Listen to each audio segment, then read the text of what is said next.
मित्रों, हम बार बार इस विषय पर चर्चा कर रहे हैं कि यह जो विवाद छिड़ा है रामचरितमानस या तुलसी की चौपाई को लेकर के, उसके पीछे लगता है कि और भी अनेक कारण हैं, क्योंकि इसको बार बार उछाला जा रहा है और कई तरह से उछाला जा रहा है, क्योंकि उसी टाइम में यह भी कहा जा रहा है कि जाति व्यवस्था पंडितों ने बनाई। पहले हम तुलसी की चौपाई पर में बोल चुके हैं, जाति व्यवस्था पर भी बोल चुके हैं। अब यह एक चीज जान लीजिए कि तुलसी ने धर्म ग्रंथ नहीं लिखा है। रामायण देश के विभिन्न प्रांतों में और विदेशों में भी विभिन्न भाषाओं में लिखा गया है। अगर रामायण धर्म ग्रंथ होता तो भी सारे प्रांत वाले अपने अपने भाषा के रामायण को धर्म ग्रंथ मानते। अब कठ विवाद यह भी किया जाता कि नहीं नहीं, वो रामचरितमानस है, वो रामायण नहीं है। अरे भाइयों, किसको मूर्ख बनाते हो? किस तरह से मोड़ मोड़ के मूर्ख बनाते हो? वही कथा है, उसका नाम कुछ भी दे दो। हमारे मिथिला में चंदा झा ने रामायण लिखी, एकनाथ रामायण मराठी में है,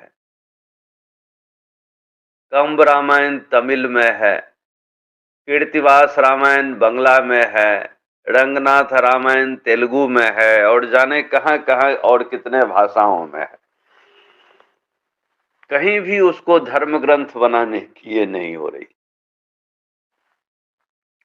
बस केवल इसमें लगे हुए रामचरितमानस धर्म ग्रंथ है। इससे तय होता है कि इस किताब को किसी ने लिखवाया है और निश्चित उद्देश्य से लिखवाया है। और जब आप कहते हैं कि उसी के साथ कि जाति व्यवस्था पंडितों ने बनाई, तो पंडित तो शुरू से जानते थे कि जाति व्यवस्था बनाई गई है और उसी व्यवस्था ने उनको पंडित बनाया है। और किसी तरह से वो अपने कंधे पे इस जर्जर व्यवस्था को ढोते हुए चले आ रहे थे।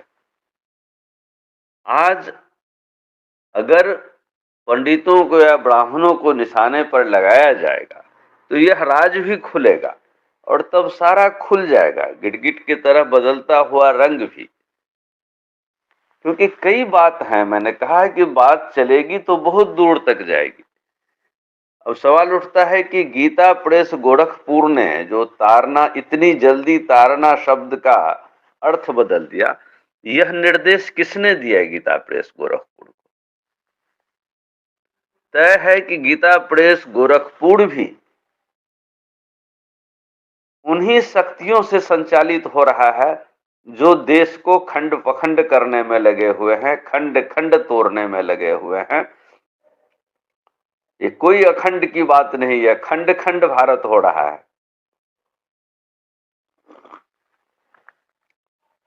लाया जा रहा है कि क्षुद्र नहीं, शूद्र नहीं, ये शब्द है, वो शब्द है।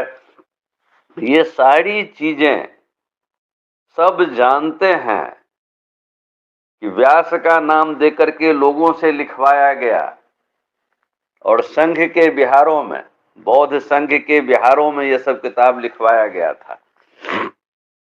कौन नहीं जानता है इन बातों को? किसने फैला के रखा कि वेद जो है भगवान ने लिखा? वेद के हर मंडल के सूक्तों की जो है ऋषियों के नाम लिखे हुए हैं कि किसी ऋषि ने वह सूक्त दिया है। कहां से भगवान आली? भगवान को बना के और 2000 वर्ष से आम लोगों को शिक्षा से दूर रख के हम कोई दूसरी ही राजनीति कर रहे हैं,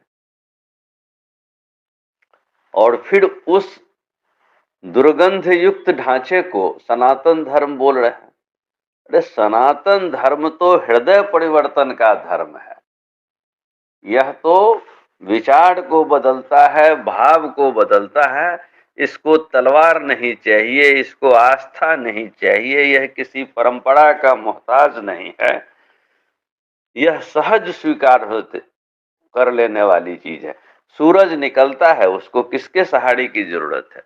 और सूरज पे याद आ गया, बिहार में एक त्योहार होता है छठ। आप जाके देखिए उस दिन कि वहां जो घाट पर में, नदी में या तालाब में, कोई जात पात नहीं किसी की पूछता, कोई पंडित वहां पर मंत्र पढ़ने को नहीं रहता पूजा करवाने के लिए, कोई प्रसाद कि ये नहीं है कि यही प्रसाद चढ़ेगा। वह आदि पूजा है जो सनातन पूजा है। और ये हिंदू धर्म की पूजा में न केवल भगवान बने, भगवानों के हिसाब से प्रसाद बने, वस्त्र बने, और अब हम यह सब बात कर रहे हैं। और सबसे दुख की बात यह है कि ब्राह्मण इसलिए भी टारगेट हो जाएंगे और हो रहे हैं कि उनको पता नहीं क्यों बेवकूफ बना दिया गया है कि भाई इसको हिंदुत्व का बोझ तुम्हारे कंधे पे है।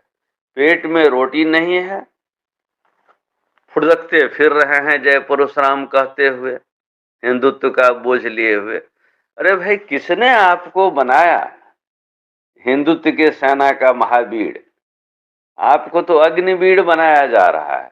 हटिए इससे और सुंदर महाकाव्य रामचरितमानस की रक्षा कीजिए। रक्षा धर्म के करने की जरूरत नहीं है। सनातन धर्म को किसी के रक्षा की जरूरत नहीं, हिंदू धर्म को रक्षा की जरूरत है, क्योंकि उसमें आडंबर और पाखंड से भरा हुआ है। तो उसे कीजिए, और वह धर्म ग्रंथ नहीं है।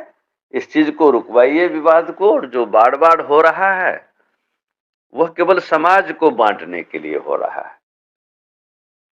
क्योंकि ऐसा क्या है उसमें? सब रामायण की तरह वह भी एक रामायण है, राम की कथा है। तुलसी ने लिखा है कि मैं राम की कथा लिख रहा हूं,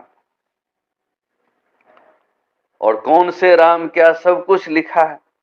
लेकिन जिन शक्तियों ने वो रामायण लिखवाई, ये वही शक्तियां हैं जिन्होंने दलितों को दलित बनाया। क्योंकि आप देखेंगे गौर से तो दलित वास्तव में उन वीर सेनानियों, उन योद्धाओं के वंशज हैं जिन्होंने वेद को जो नाश करने की बात हो रही थी उसका विरोध किया, सनातन धर्म की परिपाटी को नष्ट किया जा रहा था उसका विरोध किया। हार गए बेचारे, बंदी बना लिए गए, और उन्हीं की संतान आज इस हालत में है। और ये सिस्टम वाले जानते हैं कि आज नहीं तो कल वो जगेंगे, और इनके ऊपर हमला न हो इसीलिए वो ब्राह्मणों को आगे धकेल रहे हैं जबरदस्ती। ब्राह्मणों को ये चीज समझना चाहिए कि ब्राह्मण बहुत ही आदरणीय ढंग से जिया है और जीना चाहिए, और इस विवाद से दूर रहना चाहिए। मैं तमाम ब्राह्मण बंधुओं को खास करके और समस्त बंधुओं को ये कहना कि इस विवाद को रोकिए। यह भारत को तोड़ने का विवाद है। इस विवाद से कुछ मिलने वाला नहीं है, केवल टूटेगा। और सबसे ज्यादा नुकसान द्विज समुदाय का ही होगा, तथा कथित जो ब्राह्मण है उनका ही होगा। इस चाल को समझे, यह पूर्व नियोजित ढंग से चल रहा है सब कुछ, और हम उसके शिकार हो रहे हैं। और यह मन में दृढ़ संकल्प करके ले लें कि यह काव्य सुंदर तो है रामचरितमानस, लेकिन धर्म ग्रंथ नहीं है, और इसके पीछे मरना नहीं है। क्योंकि 25 बातें खुलेंगी। सारा चीज खुल के आ जाएगा कि किसने किसने क्या लिखवाया, सब पर व्यास का नाम दे दिया। तो यह क्यों खुलवाया जा रहा है ये तो वो लोग जाने, लेकिन समाज को विघटन होने से रोकने का हम लोगों का दायित्व है। सबसे निवेदन है कि इस किताब को अब और ज्यादा जो है विवाद में न लाएं, क्योंकि इसको विवाद बढ़ नहीं रहा है, इसलिए पंडितों पर में भी ये दे दिया गया कि पंडित ये हैं, पंडित क्यों जात बनाएंगे। पंडित को तो खुद जिन लोगों ने पंडित बनाया उन्हीं लोगों ने बने बताया ना कि दलित को दलित बना दिया, शूद्र को शूद्र बनाया। उस व्यवस्था से बचने की जरूरत है और यह चीज समझने की जरूरत है। वरना तुलसी को कौन गाली देता, महाकाव्य की सुंदरता पर कौन प्रश्न उठाता। धन्यवाद। गोविंद हरि, नारायण हरि। ओम सनातनाय नमो।